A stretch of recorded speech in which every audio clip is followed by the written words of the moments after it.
Good afternoon. So I'll have to warn you first, this is probably not the most stimulating speech you'll get from me, but it's quite important in a way that we've had some improvement notices because of the way we manage and educate our staff within working in heat environments. WorkCover didn't have a view that paramedics or doctors had enough clinical understanding of heat to be able to diagnose people suffering from heat and or manage heat if staff were affected from it. We had a different view, but however, we've gone back to basics and we're currently delivering a 2.5-hour session for our paramedics on heat and working in heat environments. I will not succumb you to that. So I'll quickly go through the processes so you understand what's going on with the paramedic work group when they go into different environments and how they'll manage themselves, the team, and how you can assist them as well as doctors working on aircraft. And this would also apply to any paramedics in the audience that are working on the road. The improvement notices just affect Aeromedical within ambulance. However, this is rolling across ambulance longer term. So the areas of heat improvement that we need to do is education in management of heat, working in the uniforms that we work in, and particularly the wetsuits. And we'll have a quick discussion point on that towards the end when I put this back into workflows. So basically, an overview of what is heat illness. You know better than me what heat illness is. You see it all the time during summer in your emergency physicians. As emergency physicians or in the hospital, you either manage with drugs or don't, and you know how to treat that appropriately. But in our environments, we just need to go back to core basics. Temperature doesn't really play a role in it. Really the signs and symptoms of the patient's going to steer down the pathway, whatever you need. But within the team, when you're working with a team, if people are starting to show signs of stress and we're heavily laden with clothing, etc., we need to decamp that clothing and have little rest periods built in so that we don't keep generating heat. And we'll discuss that as we go. So how do we get heat in our system? So we can gain heat as individuals by radiation, convection and conduction through the normal processes of how we actually eliminate it, but we can also impede that when we add metabolic workload to that. So when we're working hard in an environment, that can add to any limitations of radiation, conduction, convection in the areas we're in. So if you're all of a sudden working in a high heat area where you've got heat streaming in through the left-hand side of the aircraft, it could be as simple as moving to the right-hand side of the aircraft, flying north for an hour, which could get you out of an hour of heat sink. So little strategies like that on the ground, moving into shade, rather than working in the high heat environments, and we'll discuss that later on. How you can lose some heat is through the evaporation process, conduction, convection. We run a video to go back to basics for the paramedics on how the body responds to heat and how it sweats and eliminates and has its changes within the body to adapt to heat.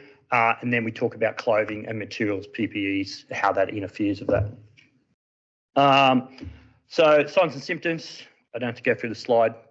However, it was in a presentation that was sent out by Air Maestro that everyone would have read and digested.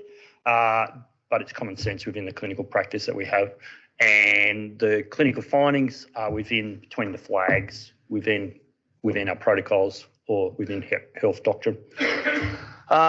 Personal factors, which is probably the one area that we probably need to spend a little bit of attention to as a global group, is below physical attributes. So people that are carrying a little bit more weight, not exercising as much, are more susceptible to succumb to heat. So it's part of our own discipline to keep ourselves at a level of fitness that is fit for purpose within our industry. We don't need to be elite athletes, but we need to just move a little bit and not position ourselves in an environment that we're going to succumb to heat illness quicker. Medical conditions, so we've got an ageing workforce amongst the doctor group as well as the paramedic group. So that comes with all the cardiovascular things that come with your body and normal health issues, as well as medications that you may take or may not take. So all those play a role in eliminating heat or how it can exacerbate your ability to cope with heat within the workplace. So just bear in mind that you need to be aware of that for self. Age, Again, aging workforce, once you're about 45, you start to go on that downward slide of heat affects you more. As a 61-year-old, I know that heat affects me a lot more than it did when I was in my 30s. So it is a factor, and it's something you just need to take into account when you're working with self or team. So if you're working with a rescue team, remote-wise, you need to take account the whole team that you're managing through that as physicians and as doctors, as physicians and as paramedics. Hydration status, and that's probably the biggest point. It won't stop you from suffering a heat event. However, it will protect you greatly. So coming to work well hydrated, maintaining hydration throughout your shift and throughout any heavy activity will give you some protection or greater protection. And level of climatisation. So climatisation really doesn't work for us because in reality, there's probably only very small percentage, around 5% of our workforce that probably could say that they're acclimatised to heat environments. And that's due to their physical fitness. And in the slides of the paramedics or videos with paramedics, we go back to that basics, look at how we sweat, how we adapt to heat environments. So to acclimatise, you need about 2 weeks to work in a heat environment. And once you come out of that heat environment, you lose that in about a week. It takes about a week to get it back again. So we're never, unless we're running all the time or working in hot yoga every day, things like that, our body's not going to adapt to be able to retain minerals and to increase our sweating capability. Because athletes, as you would know better than me, is that once you start to acclimatise, you get acclimation and you'll start to sweat a lot more than someone normal, and you'll start to sweat early. And a part of that sweating process is a part of our cooling system, which is where our clothing and PPE affects our ability to cool. Because as you cool, as we know, your body will shed sweat, then that through convection will then cool your skin down, and that's how you continually cool yourself down. Once you start putting materials on top, that interferes with that process, and we'll talk about that as we go. So how do we recover from heat illness, which is probably the one area we need to understand how we can prevent it, but we need to understand how we can recover, because we work in a very dynamic environment where we can't go to a like in the fire brigade, you can go to a large fire scene that's going to be lasting a long time, and you'll get other units come in, you can have work rest periods brought in, you can have misting fans in, you can have team on for 30 minutes, team off for 30 minutes and manage heat, and they do it pretty well. Same as bushfire, you can do the same thing on the front lines, or any farm workers, you could do the same thing. But we work in a dynamic environment where we're flying out with generally a small team that'll get put into our environment, and we'll have a period of work, and we'll do that work and then we'll get extracted out. However, we need to now start to think about whenever we've got a metabolic workload, we've got high heat environments and we're not protected from that heat, that we need to put pause points in and make sure that we're not overcooking ourselves. And again, we'll go through some mission profiles at the end and discuss how you can put some mitigation in for that. And so we can maximise your recovery by different techniques. And if you look at how you can remove some layers, so when we get out of the aircraft, it's well known that we've had teams which have gone to you can get this cognitive load, and you can have your helmet on, you have your sweat lift jacket on, have your harness on, and have your flight suit on. You may take your helmet off, but you could get into that scene and still have your jacket on, still have your flight jacket on, still have your harness on, and you're now working hard in a high heat environment by the simple process of taking 30 seconds to a minute, take your sweat lift off, take your harness off, and potentially your flight jacket off. Not this one, but your other flight jacket. Take that off. You've now decanted any material that's now impeding the natural body's ability to cool. So that one simple factor can protect you longer term on a mission. Drink heaps of water. So it's got a downside if you've got a flight out of here for an hour and you're going to bang in and get winched in. So hour and 15, hour 20 before you actually get into site. If you pump a litre of water as you're walking out the door here, depends on how good your bladder control is, on how uncomfortable that flight's going to be and how uncomfortable that mission's going to be. So there are some pros and cons of what we need to do. But hydration is really important, and continuous hydration, which you'll see embedded in this presentation. Move to shade. So it's something that we need to start thinking about more, is if you've got shade available, you could be working in a high heat environment here and move 20 feet to the right or left and actually have some shade. Or you could have rescue authorities build shade for you, provide shade, which will then just shelter yourself and your crews and protect you from some of that heat sink. And remember that heat is a cumulative thing, so that if you've had hours of heat and you come out of it for a short period of time and you get another hour or two of heat, it all is going to add up, and it's going to add to your fatigue. It's going to add to your core body temperature to possibly keep spiking. And here it's got, in the slides you would have had on Air Maestro, it's got things about fans, misting, airflow, air conditioning. In the bush, you don't have that advantage, but if you're working in a canyon, you could potentially position yourself where you're getting misting from water coming off a wall, a breeze coming through a slot. So instead of, again, working in an area where you've got rock protection, in winter that may be a good thing to stop the breeze from cooling you off and your patient off. By moving, again, 10, 15 feet, you could be just working in a slot and get some natural breeze and potentially some moist water within that breeze to actually provide some cooling. And yeah, so ideally heart rate's under 100 after 20 minutes rest.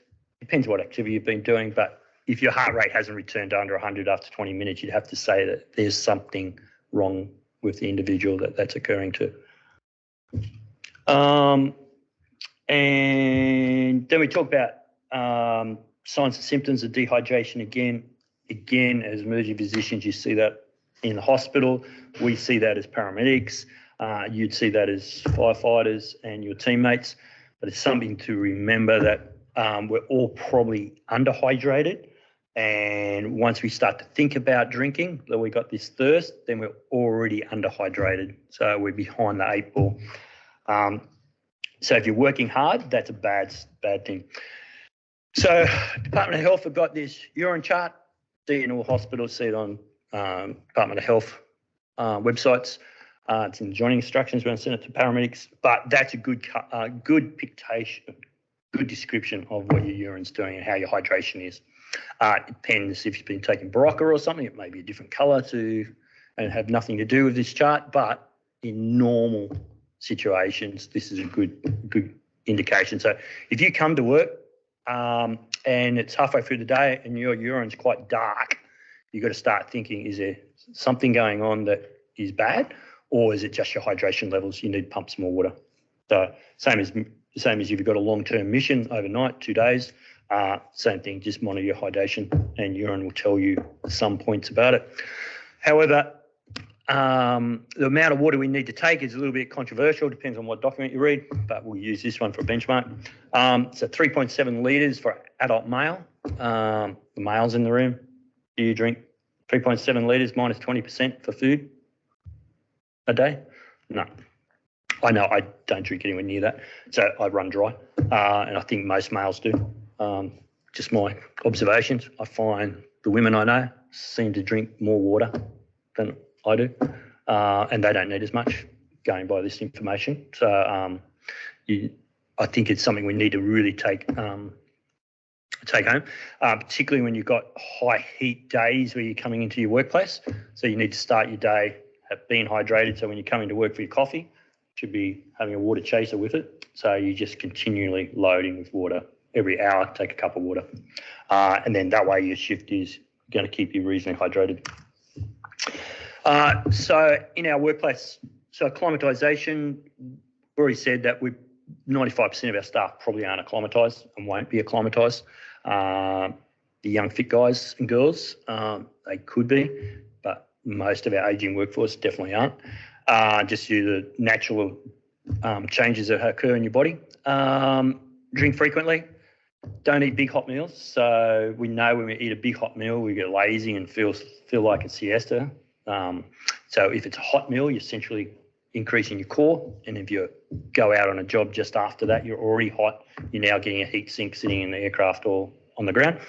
That would just increase your core temperature. Avoid alcohol and sugars. Can't drink on shift. Fire brigade can't drink on shift anymore. Ambos can't drink on shift anymore. But doctors are a different breed. They can do whatever they want. Nah. But that's really pertaining the night before, because that's when you start going to dehydrate yourself. So if you've had a big night before, you might be legal to be at work and appropriate to be at work, but you may be underhydrated. So think about, you've had a reasonable night, or you've had a big day at the beach and you're dehydrated anyway, or you've been out fishing, you're dehydrated and you're coming to work. Just make sure you start sinking water, and in the back of your mind, the next job could be a few hours and it could be a world of hurt. Strategic rest breaks. So what that is about is whenever you're getting metabolic activity occurring, you're generating heat. If you couple that with high heat environments, then your core body temperature is going to increase. So by putting meaningful work rest breaks in, it can decrease that metabolic rate, which will then just keep your core body temperature at a reasonable, safe level that's manageable for the mission that you're on. You'll see people that work in power poles, free loppers, whatever. If they're working in high heat days, you'll just see them pause. They may climb the tree, or they may climb the pole, and then they'll just have a 2-minute rest, lay back in the belt, rest, and then move on. And that's all it is just doing that process. If you're doing a stretcher carry for a long period of time out of a gully, something like that, you may just hunt shade. So where we look at patient implications or choke points when we're moving stretchers through those environments, also build in the fact that wherever you're going to have a pause point and your clinical teams want to manage your patients, you're going to hunt shade in a high heat day. So work out, going to have a pause point where we're going to that shade spot. Put down there, shade spot, hydration, move on. So you're doing both things. You're resting, you're taking hydration, and you're doing some clinical management of your patient.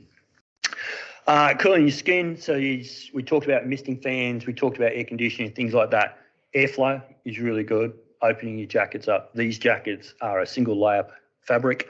They're designed to be able to cool you. No single layer fabric will increase heat. Once you get more than one layer of fabric, it will increase your heat. So when you think about aviation environment, we wear this, which is quite appropriate and will not generate heat. However, as soon as we put a life jacket over the top of it, we've now just choked our chest and we're now trapped the heat. So decamp wherever possible and avoid direct sunlight, as we said before. So again, hunt shade. So in summer, in winter, you're hunting sun. In summer, you're hunting shade. High workload activity, what is it? So it is anywhere where you're using a reasonable amount of muscle mass that is going to generate heat. So stretcher carries, vertical movement on rope. So in a training environment, when we're doing our ups and downs on rope, that is classified as high workload activity. We're doing work on big pitches, same thing, or we're doing backpack walks out of areas, same thing. So if you get winched into an area and you're going to move to 100 metres, that 100 metres is a high workload environment, but it's for a short period of time. But if you're going to go for a kilometre, now that's a longer period of time, probably 30 minutes, depends on the terrain. That's going to be a high workload activity.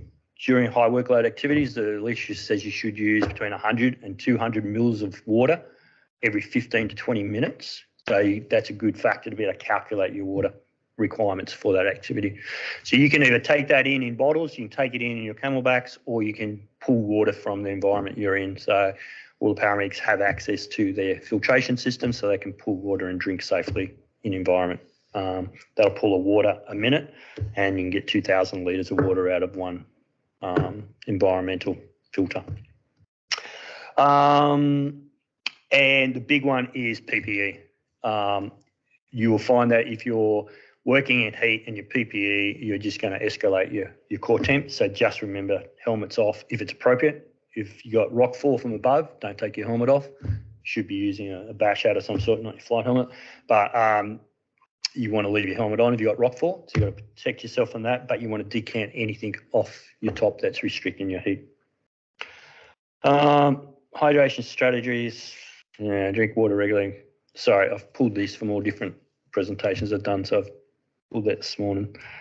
So the recommendations, if you lose a kilo of body weight, you need 1.5 litres to replace that kilo. How you measure that in the field, got no idea. But when WorkCover first came to us, they said that we need to comply to the ISO standard, which is a standard that costs you about $1,500 to buy the standard, and it's issued to one person. You can't issue it to an organisation. Within that standard, whenever you work in a high heat environment, you have to be weighed before you go, naked before you go into a high heat environment and work, and you get weighed on the way out, which is where the 1 kilo comes. That's how they calculate how much fluid loss you've had in that environment. Doesn't suit our purpose because our paramedics and our doctors don't want to be weighed naked, and they're on a timeline, so it was a bit impractical. So we'll talk about monitoring and what that means for us in a few slides' time. So the big take-homes for helping to prevent heat illnesses, and really we're talking on the aircraft, any temperatures above 30 degrees, we're going to get banged out west to a rescue type of situation, particularly if it's environmental. Then you want to be hydrated well. So commence your workplace hydrated well, continue hydration, be physically fit for work. If you're running a cold and it's a high heat day and you get a job that's going to be long, you might be better off banging out of that and passing it off to the next team if you've got that luxury, or not present for work to start with. But if you're running a cold, working a high heat day, you're going to be more susceptible to succumbing to heat environments. So in there, it's got something about caffeinated drinks. There's no true evidence to say caffeination is bad for you as a dehydrator. I'm not sure if that's a lobbyist group from the coffee countries, but see where that goes in the future. Mechanical aids, fans, cooling systems and stuff, we don't actually have access to that. However, if we go to a protracted rescue environment, we can always get the rescue teams to go, can you cool this place down? It might be just as simple as putting misting water from a hose. It could be just dumping water on the ground to cool the tarmac off. It could be just putting shade cloths up or bringing in big fans and blow, so you've got some breeze coming through. So there's some strategies you can put in place for long-term environment, as long as it fits the type of environment you're in. It may not be suitable, but they're things you need to think about if you're going to be working for a long time in heat. And that's potentially if you go out west and you do a car prang on the new highway or any of those big hot bitumen roads, that core temperature is probably about 50 degrees for the bitumen at the time. So you imagine doing a prolonged entrapment in those environments, the bitumen radiating heat out. You've got people in a car that are trapped. If you shade that vehicle, then you've got shelters here haven't just got that heat coming out, and it could be that you put tarps down on the ground to stop the radiant heat, and it could be you could put some water on the ground to cool the roadway off that you're on. When you move to your RSI station and you do your RSI normally on the road at the back of the ambulance, you could think about moving your ambulance off onto the dirt or onto the grass, so you're actually doing your RSI and work at the back of the car on a less hot surface. So you can get some strategies in place so you're not just copping the 50 degrees radiating off the bitumen and spending 2 hours in that environment. So again, will you think about it on the day? Potentially yes, potentially no, but it's something you need to start thinking about and discussing with your team. Okay, we're here. Are we able to survive for that period of time? Can we get water off people? Rescue authorities, all the DOM cars in the ambulance have water in their cars. So continue with a hydration strategy. And clothing, just be aware, clothing. T-shirts, you'll see people in T-shirts. T-shirts are no cooler or warmer than this. So these garments are designed to wick moisture away and use that wicking process to cool. So in reality, why do we have T-shirts? If you're flying with this on in summer, you shouldn't have a T-shirt underneath, because you're now becoming a multi-layered piece of clothing. So single layer clothing will not generate heat. Multi-layer clothing will generate heat. So if you take your sweat lick off and you've got 2 layers of clothing, you're still in multi-layer, so you're generating heat. So you're not allowing your body to cool naturally, and the materials on top of that is impeding that cooling process. So you'll see a heat policy come out. That heat policy may change, may not change, but within that, we've just got some parameters in it. So it's basically a calculator so that the paramedics can calculate what kind of heat exposure they're going to have for the day in the different areas you're going to work in. Again, that calculator may change in how we trial that and the information we get back from how that calculator assists the teams.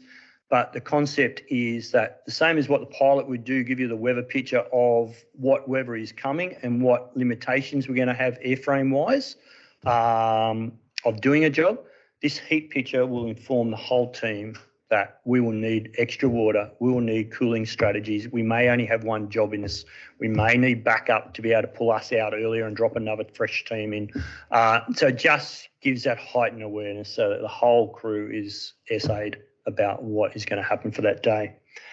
So part of that also is if we get any patients if we get any staff members with heat-related illness, we need to treat them as a patient, and we need to put some reporting in so we can actually track what is our exposure as a service to heat, and that could make changes in the future to our equipment and our vehicles. So the calculator, you'll punch in what the temperature of the day is, the humidity. Humidity is the one that really plays havoc with temperature. So if you've got a temperature of 30 degrees, humidity of 10, it won't really make much difference. If you've got a temperature of 30 degrees and humidity of say 60%, you've probably got a temperature of around 34. So exponentially grows that. So if you go to 35 degrees and you've got a humidity of say 70 or 80%, you've probably got a temperature around 45 degrees. So that's a significant difference, and you'll feel that difference. And if you don't adapt to that with your clothing and decanting and your strategies to avoid heat, you'll succumb to heat quicker.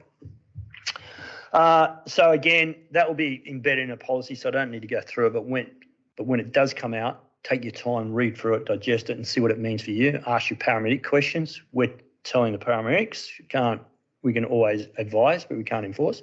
Oh, we can enforce, but we can't. We're advising our paramedics that they don't give lip service to this. They actually go through the calculator, play with that, understand what the environment is going to mean to them so that they can put proper strategies in place.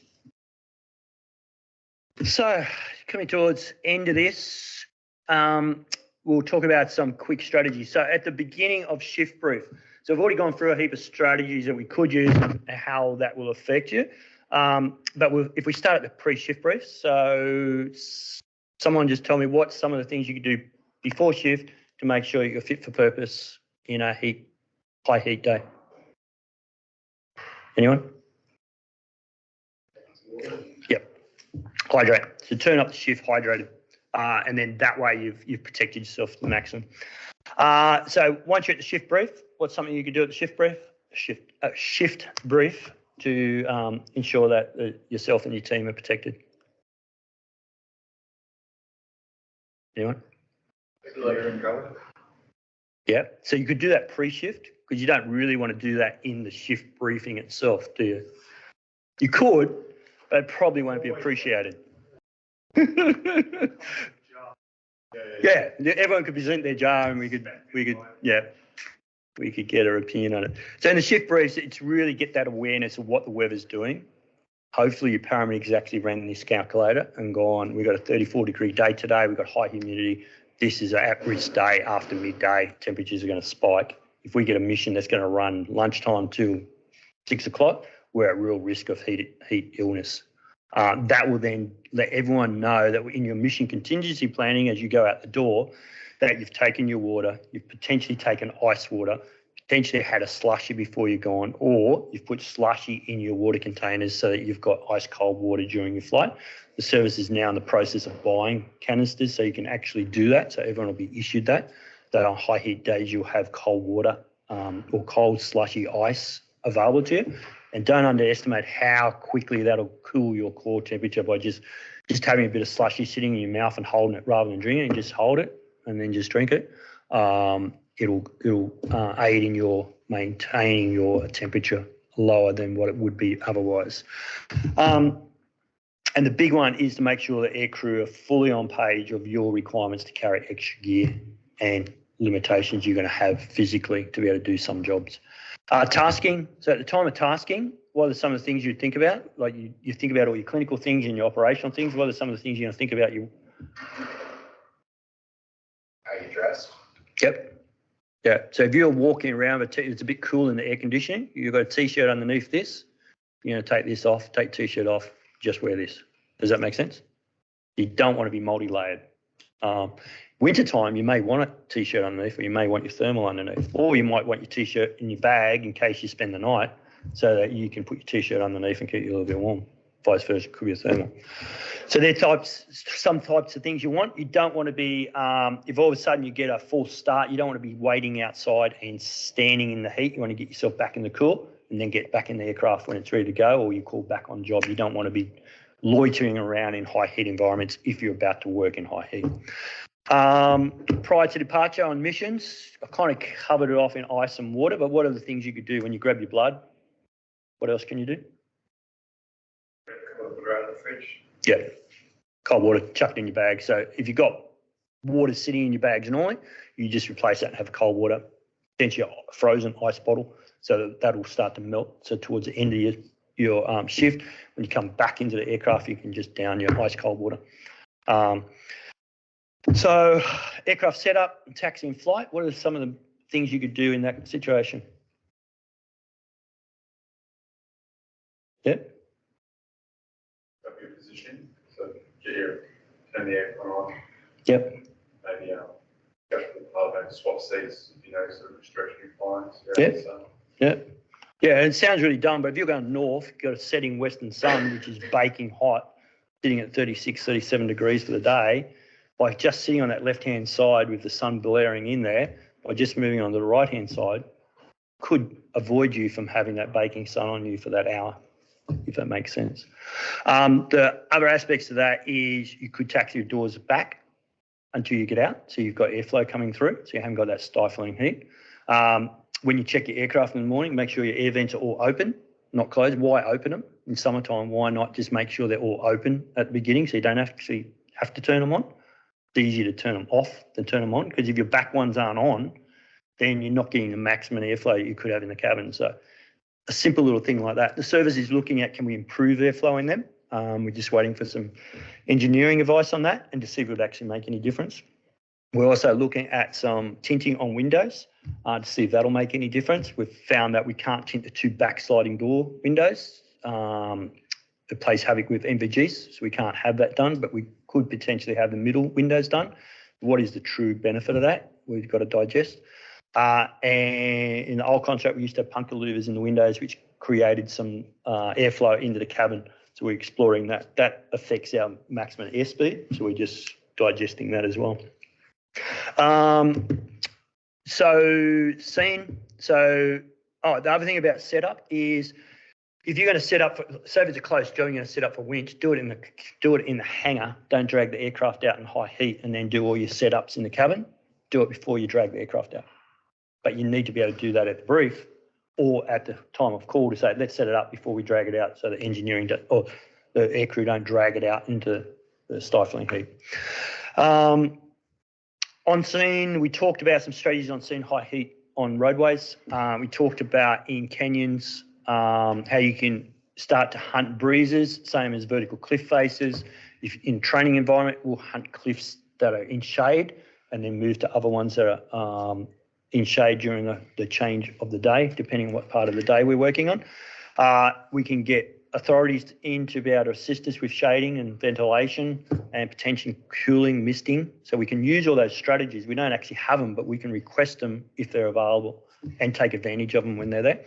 Hospitals, at hospitals, we tend to go into the hospital, hand the patient over and then just get out of there, don't we, and get back and reconfigure so we're ready for the next job. The hospitals is somewhere in a high heat day that we probably don't take advantage of. We probably could go in there and cool, start to suck some ice water, spend 15 minutes, cool our bodies down, get ourselves fit so that we could potentially take another job on. So if we've got no flags for high heat, then we could just spend that time, keep ourselves cool, and we've protected ourselves for the next mission. Where if we bang straight from a high heat job into the aircraft, get diverted, then we're at risk of potentially taking on a job and our bodies may not cope for the next job. Does that make sense?